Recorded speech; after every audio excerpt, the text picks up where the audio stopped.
부활하신 우리 주님 예수 그리스도의 평강이 오늘 여기 모인 여러분들과 또 영상으로 예배를 드린 모든 교우 여러분들께 함께 임하시기를 간절히 축원합니다. 복음서를 보면 부활하신 예수님에 대해서 아주 흥미로운 사실을 발견하게 됩니다. 예수님의 부활이 기독교 역사상 그렇게 중요한 일이라면 다른 복음서 내용보다도 좀 더 많이 써야 되지 않겠는가, 그런 의문을 갖게 됩니다. 그러나 복음서에 보면 대체적으로 부활하신 이후에 40일 동안 지상에 계셔서 제자들도 만나고 사람들에게 나타나셨고 그러셨는데도 불구하고 그 내용 분량으로 보면 상당히 적게 기록되어 있습니다. 예수님이 부활하신 이후에 또 열흘 지나서 성령 강림이 되는 그 기간, 이 50일을 성령 강림을 기다리는 그런 주간으로 해서 우리 교회는 기쁨의 50일을 이렇게 지키고자 합니다. 부활하신 예수님, 이 복음서에 볼 때마다 이 증거들이 상당히 적게 기록되어 있다는 것뿐만 아니라 그 부활하신 예수님을 40일 동안 만났던 사람들은 변변치 않은 사람들이 대부분이었습니다. 복음서가 좀 로마 사회에 좀 위력 있게 발휘되기 위해서라면 제대로 된 사람들이 예수님을 봤다고 그래야 되지 않겠는가, 그런 의문이 들 정도로 크게 사회적인 영향력이 있는 사람들이 아닌 여인들, 그 다음에 복음서에 이름조차 거론되지 않았었던 엠마오로 가는 두 제자들, 그리고 예수님의 그 별 볼 일 없는 직업을 가졌던 그런 제자들, 그런 사람들에게 나타나시고 승천하셨습니다. 요한복음 21장에 보면 예수님의 제자 베드로가 예수님, 부활하신 예수님을 만난 일이 나오지요. 근데 그거 말고도 누가복음 24장 34절, 고린도전서 15장 5절에 보면 시몬 베드로가 부활하신 예수를 만난 사건이 따로 있어요. 개인적으로 만난 사건이 따로 있는데 복음서 내용에는 나타나지 않습니다. 오히려 언급을 하지 않고 외경에 속하는 베드로 복음서에 그 내용이 나옵니다. 관심이 다른 데 있다는 얘기죠. 부활하신 예수님을 만난 사람들, 복음서의 공통점이 무엇인가?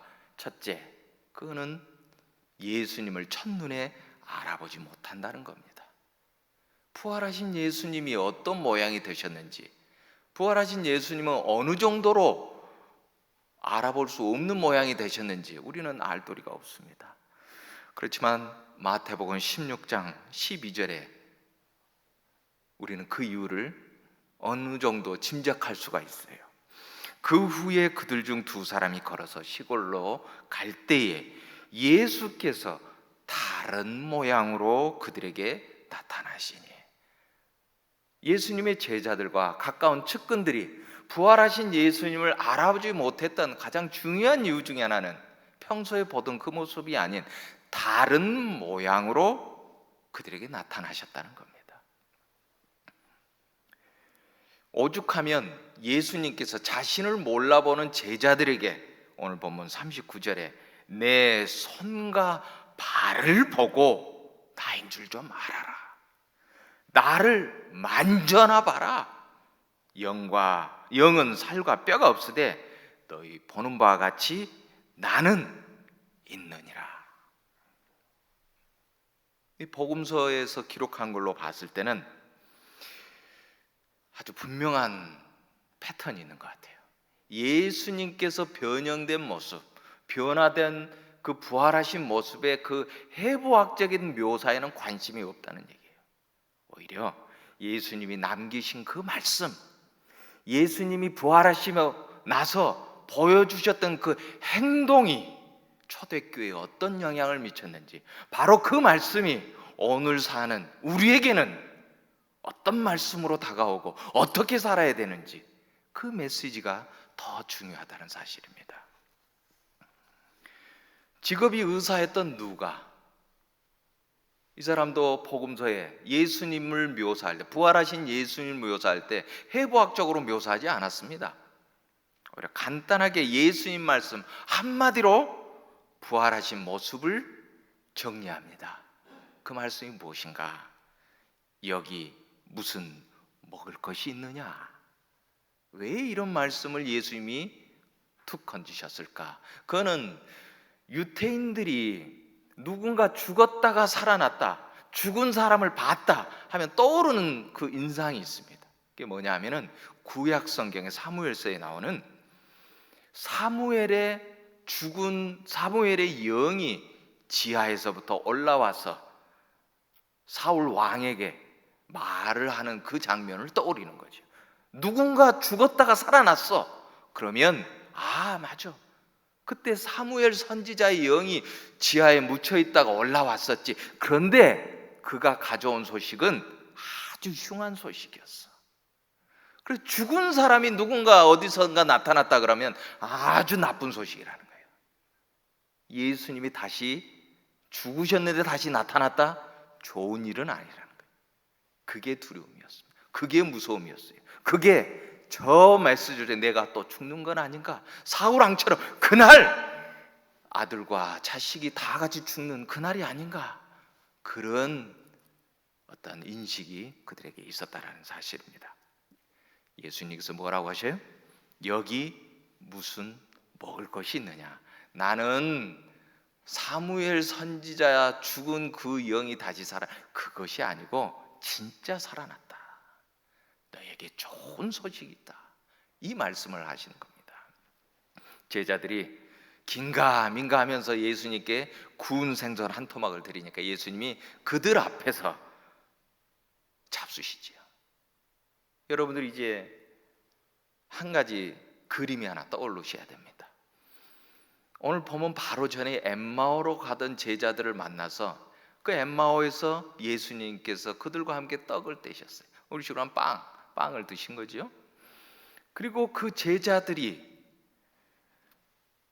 다시 예루살렘에 와서 모였을 때 예수님이 떼신 것이 뭐입니까? 드신 것은 구운 생선이에요. 이 두 가지를 합치면 어떤 장면이 떠오릅니까? 광야에서 5천 명이 굶주려서 길에서 자진하게 됐을 때 예수님께서 그 5천 명을 보리떡 5개와 물고기 2마리로 먹이신 그 사건을 자연스럽게 떠오르게 됩니다. 부활하신 예수님, 제자들에게 남기신 가장 강력한 메시지 첫 번째가 무엇인가? 예수님을 따라와서 배고픈 상태에서 따라와서 말씀을 듣고 허기졌던 그 사람들에게, 제자들에게 이렇게 말씀하시면 너희 중에 가진 것이 무엇이냐? 너희 중에 가진 것이 무엇이냐? 제자들이 대답을 하죠. 물고기 2마리하고 보리떡 5개인데 이게 뭐 5천 명이 얼마나 되겠습니까? 이것 가지고 뭘 하시겠습니까? 이리 가져와 봐라. 하늘 우러 축사하시고 제자들에게 가서 떼어주라 그러십니다. 어떻게 됐어요? 5천 명이 배불리 먹고 남은 조각을 광주리에 넣는 12광주리 차고 넘친 겁니다. 그 사건이 예수님께서 우리에게 부활하신 이후에 남겨주신 그 메시지입니다. 예수님 남기신 말씀, 여기 무슨 먹을 것이 있느냐? 지금이야 어디 가면 먹는 게 천지입니다. 누가 굶어 죽었다는 얘기 별로 못 들어봅니다, 우리 주위에서. 근데 예전에는 우리가 어르신들한테 인사할 때 진지 자셨습니까? 그렇게 인사했어요. 어르신들은 우리에게 밥 먹었냐? 밥 한 끼 해결하는 게 그렇게 중요한 일 중에 하나였습니다. 고대 이스라엘은 오죽했겠습니까? 한 끼 밥을 먹는 거, 하루 종일 노동을 했지만 하루 끼니를 때우는 거, 그것이 벅찬 그런 생활들이었습니다. 부활하신 예수님이 다른 거룩하고 어마어마한 거 얘기하시는 게 아니고 여기 무슨 먹을 것이 있느냐, 이 말씀을 남기셨다는 사실입니다. 이 말씀 때문에 초대교회 교인들은 예수님의 말씀, 이 말씀을 순종해서 가난하고 먹을 것이 없는 사람들을 불러 모았습니다. 예배로 모일 때마다 먹을 것을 제공을 했습니다. 그래서 먹고 예배를 드렸습니다. 그래서 예수님의 사역은 일단 밥 먹고 하자 사역입니다. 일단 밥 먹고 하자. 예배를 드리더라도 일단 밥 먹고 예배 드리자. 이게 아가페예요. 그래서 아가페 합시다. 그 얘기는 밥 먹고 합시다. 그 얘기가 된 겁니다. 그래서 아가페로 모입니다. 우리 밥 먹습니다. 그런 뜻이에요. 토요일 저녁은 아가페로 모이겠습니다. 일단 밥 먹고 예수님 말씀 듣겠습니다. 이렇게 초대교회는 전통을 지켜왔습니다. 초대교회 아주 숫자가 미미했습니다. 서기 1세기 100년이 되지 못했어요. 로마시 전체에 유태인 또는 그 기독교인 숫자가 전체 다 합쳐서 7,000명이 안 됐다고 그래요. 7,000명이. 근데 이제 서기 165년경 돼가지고 굉장히 어려운 일이 발생합니다. 로마 제국 전체에 극심한 전염병이 퍼집니다. 이때 얼마나 큰 환란이 일어났는지, 그때 당시 황제 이름이 마르쿠스 안토니우스 아우렐리우스입니다. 이 황제 이름을 따서 안토니우스 역병이라 그렇게 부르죠. 이 황제 스스로도 역병에 걸려서 죽게 됩니다. 이 황제 안토니우스 황제도 막을 수 없었던 그 엄청난 역병 때문에 로마시뿐만 아니라 전체 로마시 안에서는 하루 2,000명이 죽어나갔습니다. 그리고 전체적으로 500만 명이 목숨을 잃었어요. 어제 날짜 WHO 세계보건기구 통계를 보니까 코로나 때문에 전 세계적으로 사망한 사람이 297만 8천 명입니다. 확진된 사람이 전 세계적으로 1억 3,800만 명이 됐습니다. 자, 그러나 이게 언제 끝날지는 아무도 예측할 수가 없습니다. 백신이 나오면 그날로 끝날 줄 알았는데 아직도 여전히 지속되고 있습니다. 요새 언론에서 교회 때문에 코로나가 확산됐다 이런 불평들 많이 하고, 안 믿는 사람들도 교회에 손가락질하는 걸 보게 됩니다. 이때만 그런 게 아니고요, 로마 시대도 마찬가지였습니다. 로마 시대에는 오히려 기독교인들을 희생양으로 삼고 아주 그냥 기독교인들의 재산을 몰수해버리고 생명을 빼앗는 일도 생겼습니다. 아예 원형 경기장에 굶주린 사자의 밥이 되기도 했습니다. 그러한 환경 중에 기독교인들이 모였을 때 그 로마의 황제는 기독교인이 밤에 모여서 아가페 하는 것 때문에 이거 퍼지는 거 아니냐 그렇게 핑계를 댔어요. 그래서 이 기독교인들이 아가페 모임에서 정치적으로 반역을 꾀한다, 그 핑계를 대가지고 기독교인을 더 박해를 하고 순교하게 만들었습니다. 이 기독교인들이 보았던 광경이 있습니다. 전염병이 점점 퍼지자 로마의 시민들은 자기 가족을 내버리고 시골로 도망을 갔습니다. 전염병에 걸린 사람들은 전염병 때문에 걸려 죽는 것이 아니고 굶어 죽는 거예요. 밥을 못 먹어서 죽게 됐습니다. 기독교인들은 그 혐오가 창궐한 그런 장면에서도 수프를 끓여가지고 길거리에서 죽어나가고 있는 전염병 환자 입에 떠넣어줬습니다. 그리고 그들의 기력을 살려줬어요. 기력을 회복해야 전염병을 이기기 때문에 그렇죠. 변변한 보호 장구도 없이 그런 일을 하다가 수많은 기독교인들이 희생되기도 했습니다. 길거리에 나앉아서 죽기만을 기다렸던 그 환자들, 기독교인들이 가서 수프로 먹여주고 그러니까 이렇게 질문했을 겁니다. 왜 당신들은 내 가족도 버리고 간 나를 이렇게 돌봐주십니까? 내 피부치도 나 몰라라 하고 도망갔는데 당신들은 무엇 때문에 나를 돌봐주십니까? 초대교회 교인들은 길거리에 죽어가고 있는 그 환자들을 환자로만 보지 않고 다른 모양으로 우리에게 오신 예수님으로 봤습니다. 그래 마태복음 25장 40절에는 너희 중에 지극히 작은 자에게 한 것이 곧 내게 한 것이니라. 이 말씀과도 잘 어울리는 것입니다. 초대교회 교인들, 환자를 대접한 것이 아니라 혹시 우리가 알아보지 못하는 다른 모양으로 오신 예수님이 저들 가운데 계시지 않을까, 그런 마음으로 섬겼는데 어떤 결과가 일어났는 줄 아십니까? 15년의 그 전염병이 끝나고 나서 서서히 회복되어 갈 때 그 교회로 교인들이 모여들기 이방인들이 모여들기 시작했습니다. 매 10년마다 40%씩 교인 숫자가 증가해서 300년 가까이 됐을 때는, 그때는 기독교 인구가 로마 제국의 3,300만 명이 돼버렸습니다. 기독교가 공인이 됐을 때 이미 로마 제국 전체의 과반수가 기독교인이 되어버렸다는 사실입니다. 그래서 사회학자 로드니 스타크는 이렇게 얘기합니다. 만약에 서기 165년에 또 서기 250년에 그런 전염병이 일어나지 않았더라면 기독교는 현재의 모습을 하지 못하였을 것이다. 사랑하는 주의 성도 여러분, 이 코로나 시기에 얼마나 힘들고 수고로우십니까? 그러나 우리 주님께서, 부활하신 우리 주님께서 말씀하십니다. 이 시기를 견디도록 내가 너에게 힘을 주겠노라. 이 시기를 견뎌내도록 내가 너희에게 길을 열어주겠노라.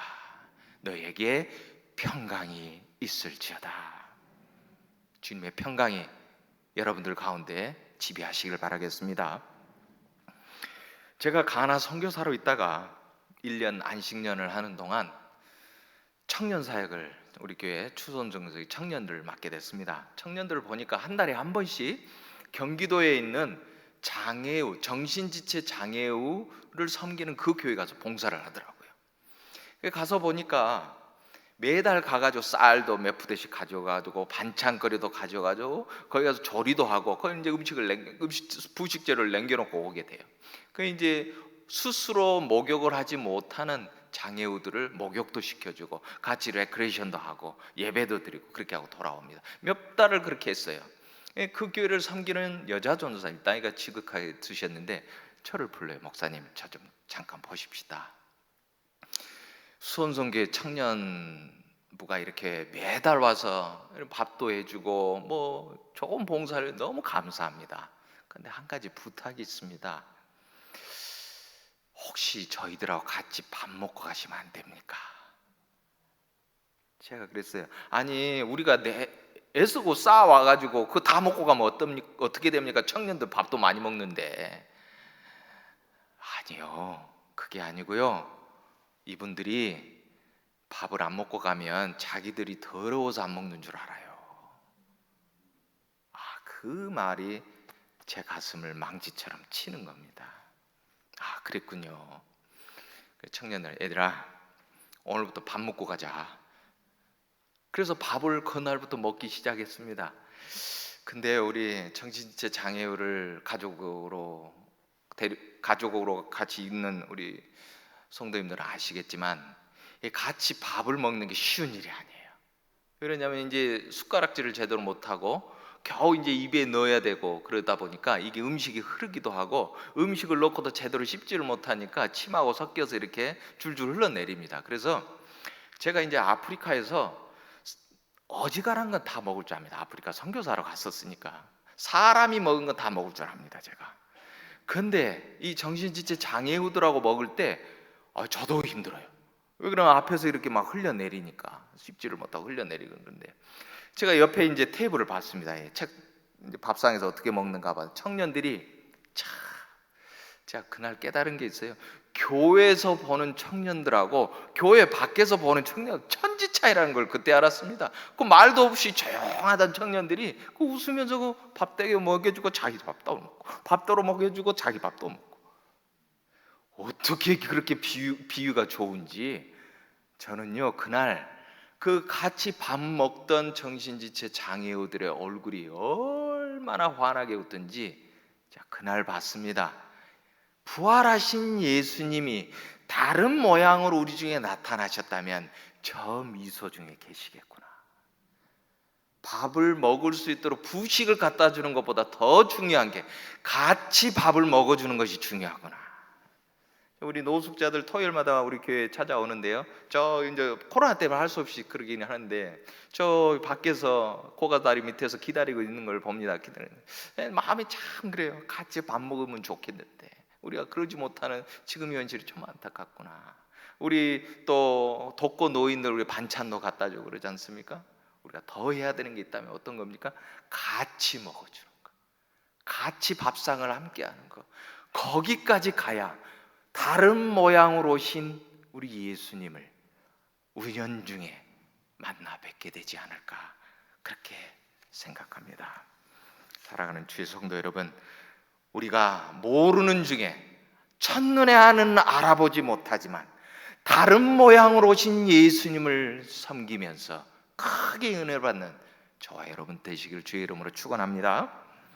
부활하신 예수님을 만난 사람들은 모두가 특이 반응이 있었습니다. 그 중에 하나가 뭔가 하면은 마음이 뜨거워지는 거예요. 엠마오로 갔던 그 제자들 마음이 뜨거워졌습니다. 부활하신 예수님을 만나고 그래 마음이 뜨거워졌어요. 마음이 뜨거워지면 뜨거워진 대로 끝쳤느냐? 그렇지 않았어요. 그 밤에, 그 어두운 밤에, 그 치안이 불안한 그 밤에 예루살렘까지 서너 시간을 뛰어갔을 것입니다. 뛰어가서 우리가 부활하신 예수를 보았노라, 우리에게 나타나셨다, 그가 우리에게 설명을 할 때 우리 마음이 뜨거워졌다. 참을 수 없는 거예요. 예수 그리스도로 인하여 마음이 뜨거워진 사람은 어떻게 돼요? 밤낮을 가리지 않습니다. 예수 그리스도로 마음이 뜨거워져 봤습니까? 시간이 언제 가는지 몰라요. 누가 언제 나를 위해서 나를 불러 주 이름으로 나를 쓰시겠다 그러면 밤낮을 가리지 않고 가는 사람, 부활하신 예수를 만난 사람이 그래요. 마음이 뜨거워진 사람이에요. 이게 마음이 뜨거워져서 시간을 내는 사람은 따로 재물을 낸다든지 재정을 쓰는 사람하고 또 다른 특징이 하나 있습니다. 그게 뭐냐면 재물이나 다른 거는 내가 없어도 돼요. 그냥 대신 내주면 됩니다. 근데 내 시간을 내는 사람은 내 몸이 딸려가야 되는 거예요. 제가 가나를 가기 전에 8년 반 정도 이주 노동자 전담 목사를 한 적이 있습니다. 구로동이 서울 구로동에서 했는데요. 그 교회에 제가 오후에 이렇게 이주 노동자 봉사를 하는데 서울에서 제일 큰 부자들이 다닌다는 교회, 그 어디입니까? 압구정동에 있는 소망교회 아니겠어요? 그 교회 안수집사 중에 한 분이 꼭 오후 1시가 되면 왔습니다. 이분이 치과 의사인데 그때 당시 이주 노동자들이 평균 월급 40만 원을 받았어요. 그러면 월세 내고 자기 식대하고 그러면 20만 원을 썼습니다. 거의 돈을 안 쓰는 거예요. 20만 원 가지고 한 달을 사는 거예요. 월세 내고. 그리고 나머지 20만 원을 고국에 보내요. 빚도 갚고 사돈 8촌까지 그거 가지고 먹고 삽니다. 얼마나 아껴 쓰는지 병원에 갈 틈이, 이가 아파서 곧 죽어도 못 가는 거예요. 끝까지 참는 거예요. 그 모습을 보다가 안타까워서 이분이 치과 봉사를 해요. 자기가 쓰던 치과 의자 갖다 놓고 조그만 데다가 놓고 이제 오는데 이분 혼자 오는 게 아니라 꼭 부인도 데리고 오고, 사내가 둘이었는데 우리 집 아들하고 나이가 비슷해서 같이 놀아요. 교회 앞에 모래사장에서 거기서 놀면 애들 셋이 하루 종일 부모는 바쁘니까 놀고 나면 이제 모래밭에서 노니까 오후 5시, 6시가 되면 남의 집 자식처럼 보이는 게, 이게 하도 그냥 흙이 묻어가지고 그 정도로 우리 애들은 돌보지를 못할 정도로 그렇게 됐습니다. 그 집 부인은 세상에 어디 굳은 일 한 번도 안 해본 사람 같이 생겼어요. 그렇게 곱게 생겼어요. 그런데 남편을 따라와서 그 이주 노동자들이 씻지를 못하고 그냥 오다 보니까 냄새가 많이 났어요. 치과 의사도 제가 좋은 직업인 줄 알았더니 이게 별로 아니더라고요. 이게 남의 그 고약한 냄새를 다 맡으면서 해야 되는 아주 곤란한 직업 중에 하나가 치과 의사라는 걸 또 알았습니다. 근데 또 그걸 기쁨으로 하는 거예요. 제가 어느 날 물어봤어요. 집사님, 우리 집 애들이 지금 이렇게 천덕꾸러기 남의 집 자식처럼 크고 있는데 왜 애까지 데려오냐고 그랬어요. 왜 애까지 데려오냐, 집에 놔두고 오지 했더니 이래요. 이분이, 제가 부모로서 뭐를 주겠습니까? 제가 가장 기쁜 거, 제가 가장 보람 있어 하는 거, 그거 자식들이 보고 커야지요. 그래서 데려옵니다. 그래서 애들이 제가 하는 그 모습을 보게끔 하려고 같이 데려옵니다.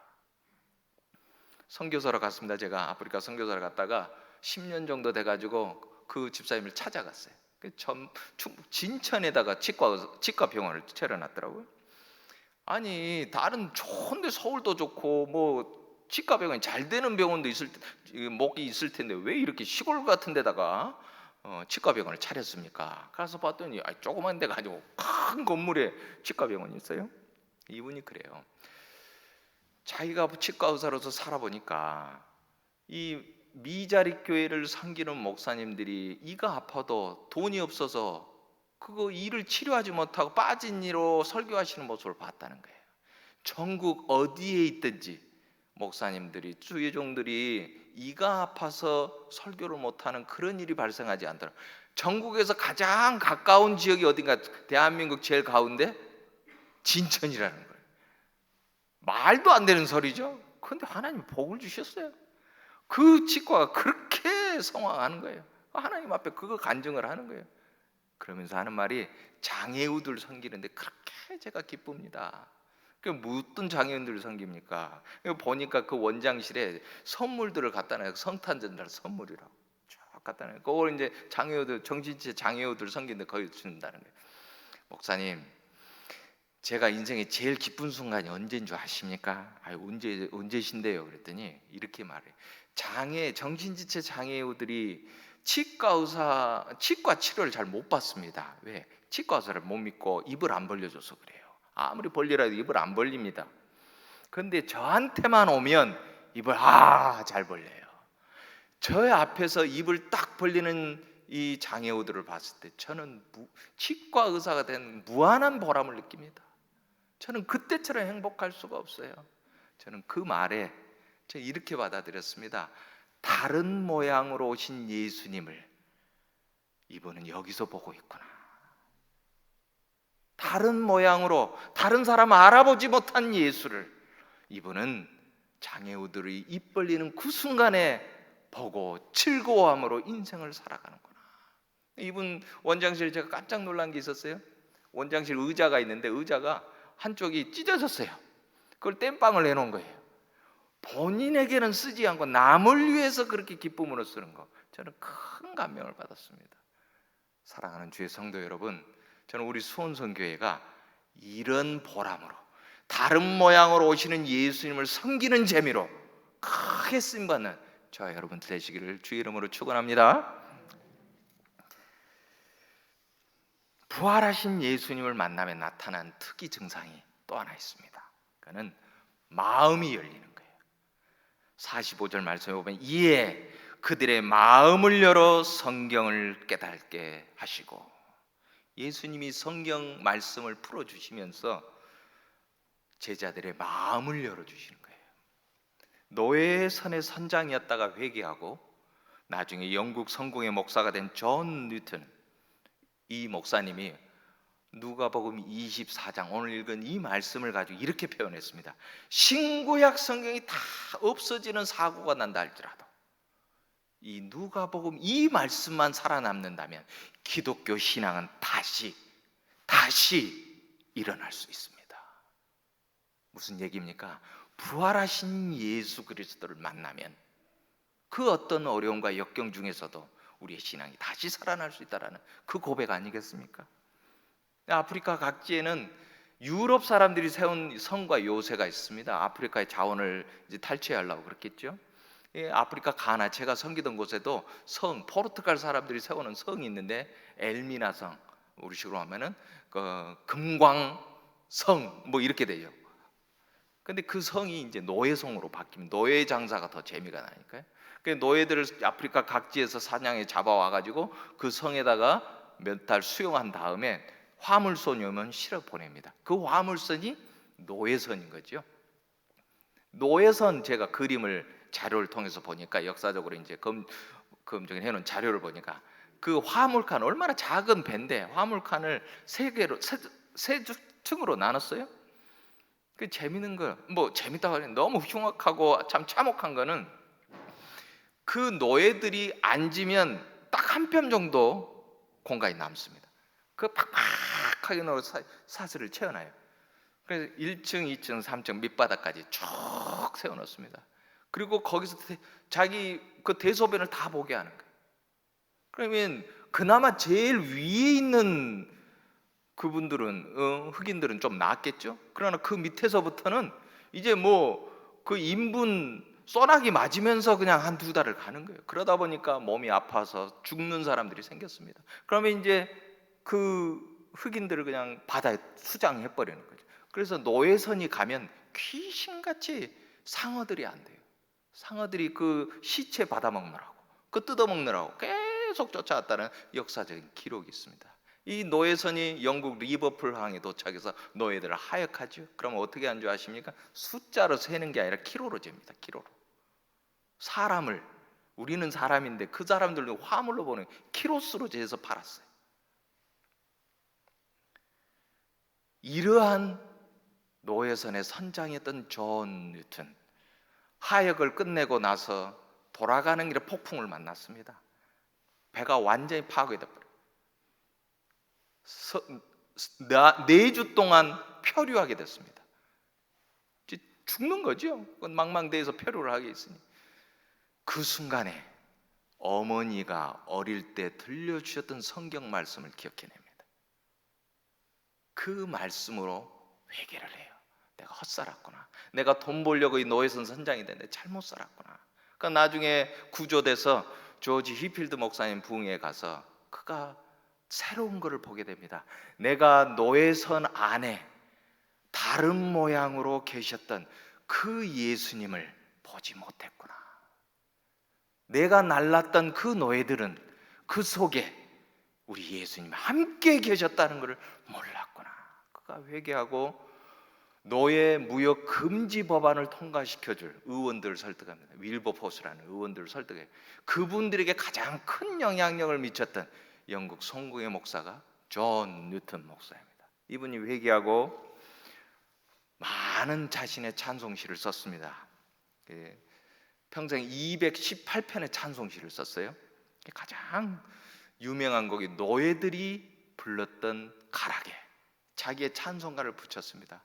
혹시라도 그들 중에 나에게 보여주신 변형된 모습, 다른 모양의 예수님이 계시지 않았을까? 그 마음으로 찬송가를 붙였는데 그 찬송가의 원래 제목이 믿음의 회고와 기대였습니다. 지금은 전 세계적으로 가장 널리 불리는 찬송, 나 같은 죄인 살리신 305장 찬송입니다. 부활하신 예수님은 그때 당시 가장 악독한 직업이었던 노예선 선장의 눈을, 노예선 선장의 마음을 열어서 나도 이들 중에 함께 있노라. 나도 쇠사슬에 채여서 이 오물 쓰레기 밑에서 고통하며 신음하며 이들 중에 함께 지내고 있노라. 제가 제자 훈련을 통해서 우리 안강수 담임 목사님께 말씀을 배울 때가 있었습니다. 청년 때죠. 20대 초죠. 안강수 목사님 그때 매주마다 숙제를 내줬어요. 성경 구절 외우라고. 20대 초반인데 왜 그렇게 성경 구절이 안 외워지는지, 다른 시험 문제는 잘 외우는데 성경 구절은 왜 그렇게 안 외워지는지. 아니 참 목요일만 돼가지고 목사님한테 검사를 받아야 돼요. 외운 거. 이제 일단은 긴장돼서 잘 안 외워지고 외웠는데도 잊어버리고. 이제 그 한두 달, 두 달 이렇게 시간이 지나는 한 석 달쯤 지났을 겁니다. 제가 느낀 게 있어요. 성경 말씀을 외우면서 한 주를 지내다 보니까 제 스스로가 어떤 일이 발생하는가 하면, 처음에는 그게 무슨 뜻인 줄 몰라가지고 잘 안 외워지는데 매주 가가지고 외운 성경 말씀을 우리 안강수 담임 목사님이 해설을 해주시고 제가 궁금한 것도 물어보고 이러다 보니까 제 마음속에 어느 순간인가 다른 모양의 예수 그리스도가 오신 걸 알게 됐습니다. 여러분들 제게는 어떤 모양의 예수 그리스도가 오신 줄 아십니까? 어느 순간에 민들레 홀씨 같은 어떤 것이 날라들어요. 그리고 제 가슴에 싹 들어왔습니다.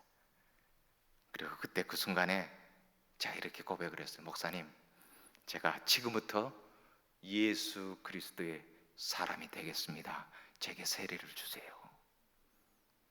그때 들어온 예수 그리스도께서 아직도 안 나가고 계십니다. 살아가는 주의 성도 여러분, 오늘 우리에게 부활하신 주님께서 말씀하십니다. 그의 이름으로 죄의 사함을 받게 하는 회개가 예루살렘에서 시작하여 모든 족속에게 전파될 것이 기록되었으니 너희는 이 모든 일의 증인이라. 우리 48절 다 같이 따라서 해볼까요? 너희는 이 모든 일의 증인이라. 부활하신 예수님, 다른 모양으로 우리 가운데 오시는 예수님, 다른 모양으로 우리를 만나고자 하시는 그 부활하신 예수님, 우리의 삶 가운데, 우리의 생활 가운데 만나시기는 저와 여러분들 되시길 바랍니다. 그 예수님으로 말미암아 우리가 어떻게 살아야 될지, 이 기쁨의 50일을 어떻게 기쁨으로 감사함으로 지내야 될지 마음속으로 다짐하고 소원하는 저와 여러분들 되시기를 주의 이름으로 축원합니다. 기도하겠습니다. 주님 감사합니다. 주님께서 주시는 은혜 가운데 참으로 다른 모양으로 오셨던 예수님, 저희 가운데 함께 하셔서 우리에게 소명 주심을 믿습니다. 이 말씀대로 순종하며 살아가는 저희 모두가 되게 하여 주시옵소서. 예수님 이름으로 기도하였습니다. 아멘.